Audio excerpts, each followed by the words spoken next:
Olá, irmãos. Um prazer poder estar dando continuidade ao estudo em Salmo 119. Vamos estar estudando do versículo 81 ao versículo 88. Vou estar lendo e vamos estar tirando algumas verdades desse pequeno trecho. Então, vou começar com o versículo 81 e vou ler até o versículo 88. A palavra de Deus diz: Desfalece a minha alma pela tua salvação, mas espero na tua palavra. Os meus olhos desfalecem pela tua palavra. Entre mentes dizia: quando me consolarás tu? Pois estou como odre na fumaça, contudo não me esqueço dos teus estatutos. Quantos serão os dias do teu servo? Quando me farás justiça contra os que me perseguem? Os soberbos me cavam covas, o que não é conforme a tua lei. Todos os teus mandamentos são verdade, todos os teus mandamentos são verdade. Com mentiras me perseguem, ajuda-me. Agora no versículo 87. Quase que me têm consumido sobre a terra, mas eu não deixei os teus preceitos. Vivifica-me segundo a tua benignidade, assim guardarei o testemunho da tua boca. Então, irmãos, eu pensei em um título para esse pequeno trecho e o título se chama O Odre na Fumaça.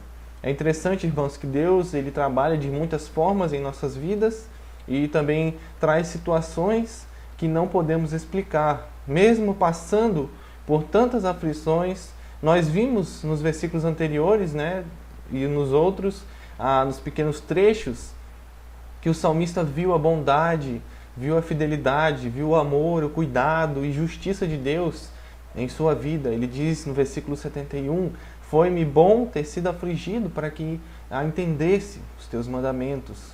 Vimos também que aqui um salmista, e durante os outros versículos também, nós vimos que o salmista ele ama a lei de Deus. Esse é o objetivo principal deste trecho e do capítulo também.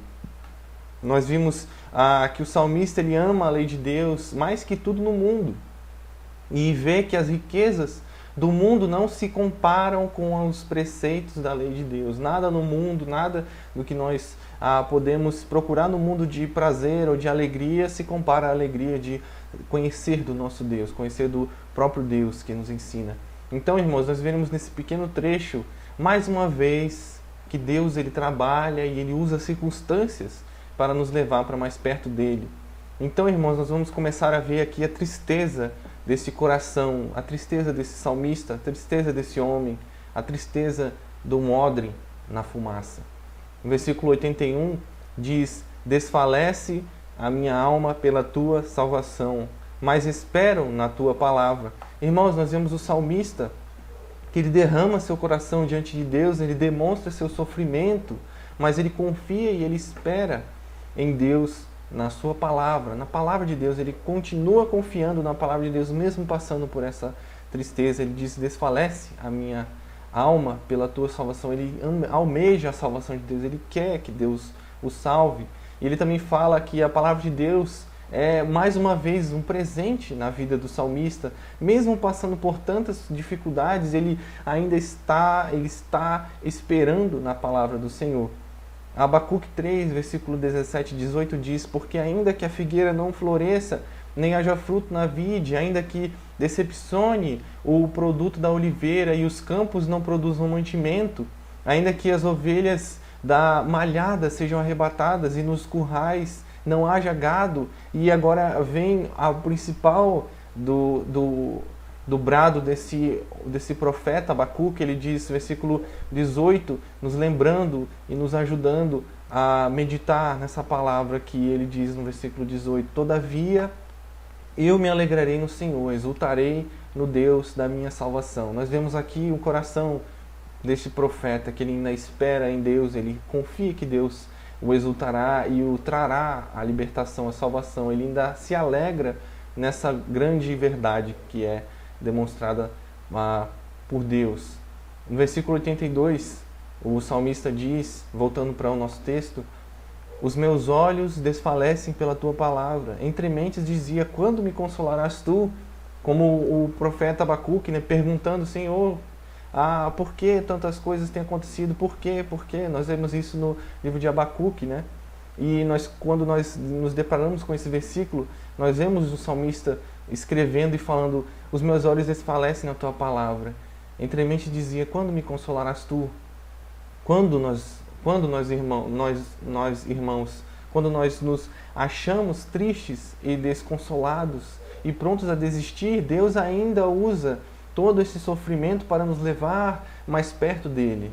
Mesmo que os olhos do salmista estivessem cheios de lágrimas e seus olhos estivessem cansados de tanto procurar as respostas na palavra de Deus, ainda vamos ver que ele não desistiu do amor pela palavra e estatutos de Deus. Mesmo assim, o salmista ainda procura a palavra de Deus. Ele ainda pergunta: quando me consolares tu?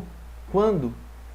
E ele diz: onde então nós podemos, irmãos, encontrar consolo? Onde nós podemos encontrar consolo para nossas almas? É algo que é apresentado aqui e é muito importante, é que o salmista ele está fazendo aqui, mesmo tendo tamanha tristeza, o coração dele, tamanha luto por causa desse consolo que ele está procurando. Ele diz que a palavra de Deus, ela sempre o ajuda a voltar os olhos a Deus, mesmo passando por essa tristeza. Ele falando: quando me consolares tu, os olhos dele sempre vão voltar para Deus.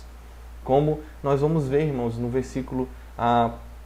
próximo versículo, no versículo 83. Mas antes eu gostaria de ler o que um comentarista disse, e ele falou o seguinte: o salmista buscou a libertação de seus pecados, de seus inimigos e de seus temores. A esperança demorada o enfraqueceu, os seus olhos falharam ao contemplar a sua esperada salvação. Não obstante, quando os olhos falharam, a fé não deve duvidar. A sua aflição era grande. Chegaria a ser como um odre de couro que, se for pendurado sobre o fogo, seca-se e enruga-se.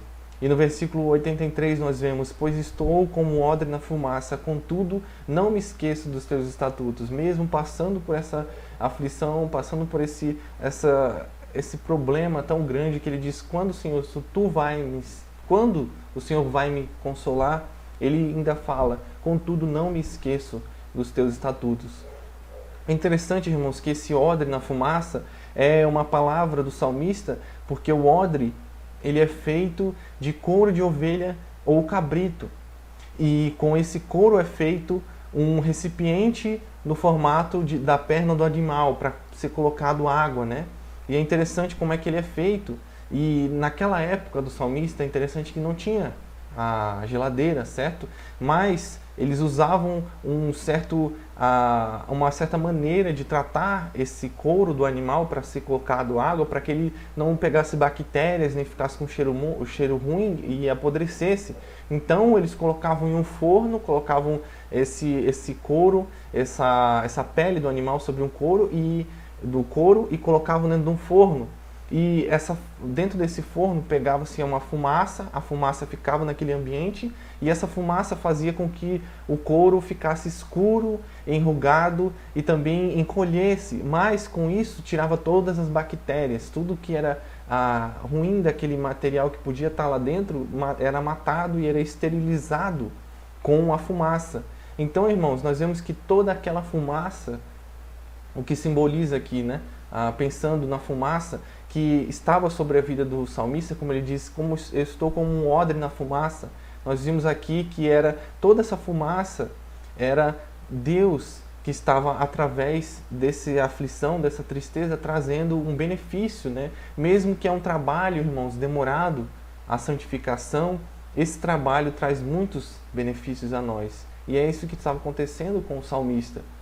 Então, irmãos, nós vamos ver, dando continuidade, que aqui nós vamos ver o coração do salmista, que ele anseia pela justiça. Nós vimos que aquele odre que foi trabalhado por Deus, que foi usado a fumaça para esterilizar, nós vamos ver agora que o coração do salmista, nos próximos versículos, ele anseia por justiça. Ele fala no versículo 84: quantos serão os dias do teu servo? Quanto me fará justiça contra os que me perseguem? Então nós vemos aqui, irmãos, nossos corações também são assim, pois nós queremos justiça e alívio. Nós precisamos e temos isso no nosso coração. Nós queremos alívio do sofrimento, né? Como também o salmista havia pedido no versículo 82, quando ele diz: quando me consolarás tu? Nossos corações são assim, precisam de ajuda. Nós clamamos a Deus, nós precisamos de ajuda. Olhamos também como o salmista falando: Senhor, quando tu vai me consolar? Quando o Senhor vai me ajudar? Quando o Senhor vai me ouvir? Estou passando por necessidade, estou passando por isso e aquilo outro.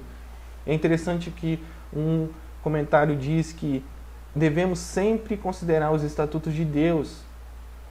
Os dias de lamento do crente terminarão. Estes não são senão um momento, quando comparados com a felicidade eterna.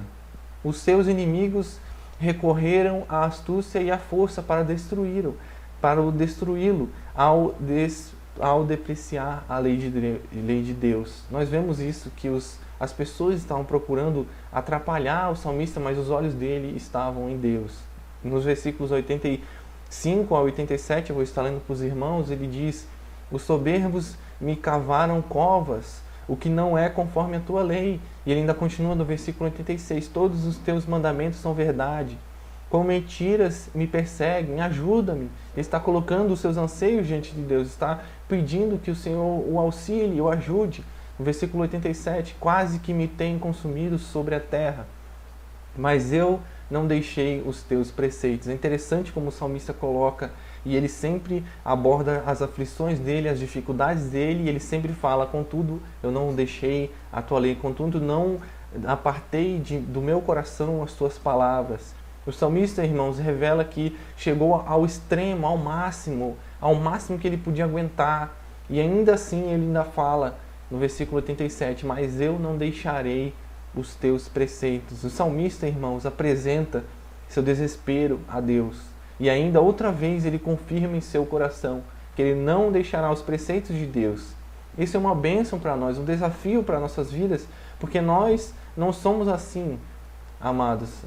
Muitas vezes nós queremos que as aflições não venham sobre nossas vidas, né? Nós não queremos que as aflições venham em nossas vidas, mas Deus usa essas aflições para nos ajudar.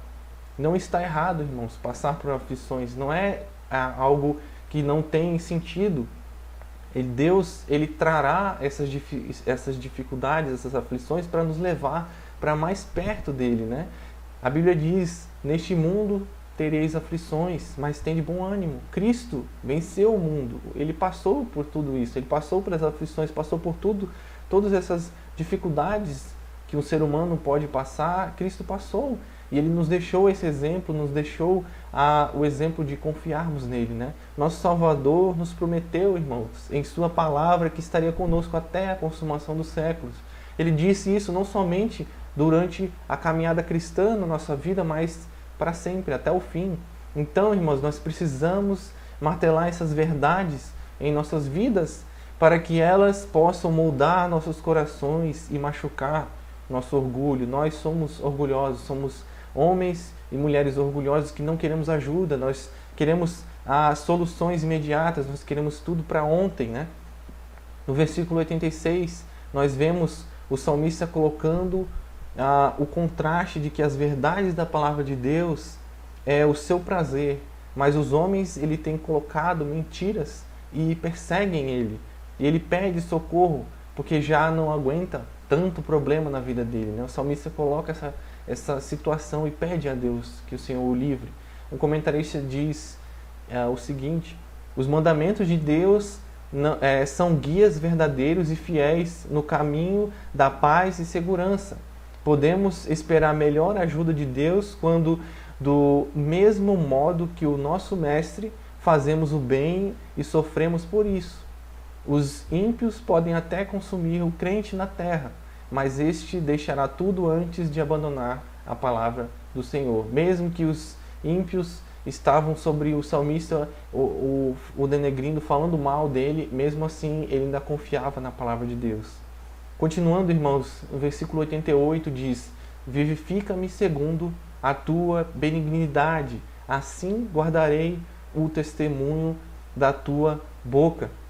Mais uma vez, é interessante que se repete as palavras do salmista. Várias vezes nós vemos isso, vivifica-me, vivifica-me, nos trechos de Salmo 119. Então, irmãos, nós vemos que o mundo, nos nossos dias, não pode nos tirar a paz. Ele não pode tirar a paz dos nossos corações, porque a Bíblia diz: a minha paz vos dou. Cristo disse para nós: a minha paz vos dou, não vou dou como o mundo a dá. O mundo, irmãos, não pode tirar a nossa esperança, porque a Bíblia diz que Cristo venceu o mundo e disse que estaria conosco até o fim. E também, irmãos, o mundo não pode tirar o amor de Deus que está em nós, porque a Bíblia diz que quem está em Cristo tem o amor de Deus. Então ele diz: vivifica-me segundo a sua benignidade, porque a palavra de Deus, ela é vida. Nós vemos aqui, irmãos, o coração do salmista se agarrando a essas verdades da palavra de Deus, se fixando, colocando firmemente no seu coração essas verdades da palavra de Deus, que elas nunca mudam e que podem, irmãos, transformar um coração atribulado. Aquele odre que estava passando pela fumaça, agora vê a benignidade de Deus e o seu cuidado por meio da sua palavra. Aquele odre que estava passando por essa aflição, mas isso tudo era para o bem, para o purificar. Um comentarista disse, ele falou: devemos depender da graça de Deus, a fim de ter forças para realizar todas as boas obras. O sinal mais seguro da boa vontade de Deus para conosco é a sua boa obra em nós. Cristo fez uma obra em nossas vidas, irmãos. Nós devemos lembrar da obra de Cristo em nossas vidas. Ele fez por amor. Cristo quer transformar nossas vidas. E se você é salvo em Cristo, Cristo quer te ajudar e quer te guiar nessa caminhada cristã, te moldando, trazendo aflições para o seu bem, irmãos. A frase e a pergunta que eu queria deixar também é a seguinte: você tem deixado essa fumaça de Deus, simbolizando aquela aflição, aquela situação que você está passando, você tem deixado a fumaça de Deus por meio das aflições te purificar? Você tem visto que as aflições que Deus tem mandado em suas vidas é para o seu bem, é para te moldar, é para te levar mais perto de Deus, é para que os seus olhos estejam mais perto dele? Irmãos, então, que deixemos e aprendamos por meio das provas que Deus nos permite passar, para podermos crer na caminhada cristã, para podermos crer que Cristo está conosco, para que podemos crescer com Cristo na caminhada cristã, para que Ele continue nos acompanhando. Cristo, Ele sempre estará do nosso lado. Cristo sempre estará te ajudando. Salmo 34, versículo 19, diz uma frase e uma verdade muito interessante. Salmo 34, versículo 19 diz: muitas são as aflições do justo, mas o Senhor o livra de todas. Essa é uma verdade, irmãos. É o que poderia reduzir e colocar em uma simples frase todos esses versículos. Muitas são as aflições do justo. Muitas aflições estava passando o salmista aqui, mas o Senhor o livra de todas. Mesmo passando por essas aflições, o salmista estava com seus olhos em Cristo, com seus olhos nas promessas e na palavra de Deus. E Deus o livra, Deus o vivifica, Deus o transforma. Que as verdades de Deus, irmãos, possam estar em nossos corações, que as verdades da palavra dele possam nos desafiar cada vez mais na sua palavra. Então, irmãos, que essas verdades possam estar em nossos corações, que elas possam estar nos desafiando. Vamos orar então para terminarmos. Oremos. Senhor Deus, te agradecemos, Pai, pela tua palavra, te agradecemos porque ela tem nos ensinado, tem nos ajudado, Pai, a viver e a crescer, Pai, que nossos corações possam entender, Senhor, que as verdades e as aflições que o Senhor tem mandado em nossas vidas são para o nosso bem, são para o nosso crescimento, Pai, espiritual, e que nossos corações possam lembrar disso, Pai, que as nossas vidas possam sempre estar diante de Ti, Senhor, para que o Senhor possa usá-las e possa moldá-las, Pai, conforme a Tua vontade. Abençoe, Pai, nossos amados irmãos que estão aqui escutando, Pai, a Tua palavra, que a Tua palavra continue desafiando aos corações. Nos ajude, Senhor, a ser a sermos humildes, Pai, quando formos confrontados com a Tua palavra, e que possamos entender, Pai, que tudo é para o nosso bem quando nós estamos diante de Ti, quando nós colocamos nossos corações diante de Ti, para que o Senhor use. Que o Senhor nos abençoe, Pai. Pedimos, fala aos nossos corações, nos ajuda a amar mais a Tua palavra, a viver nesta vida, Pai, com o propósito de Te honrar cada vez mais. Pedimos, Pai, e oramos em nome de Cristo. Amém. Deus abençoe, irmãos. É um prazer poder estar aqui e poder compartilhar mais da palavra de Deus. Deus abençoe, então, mais uma vez, e até mais.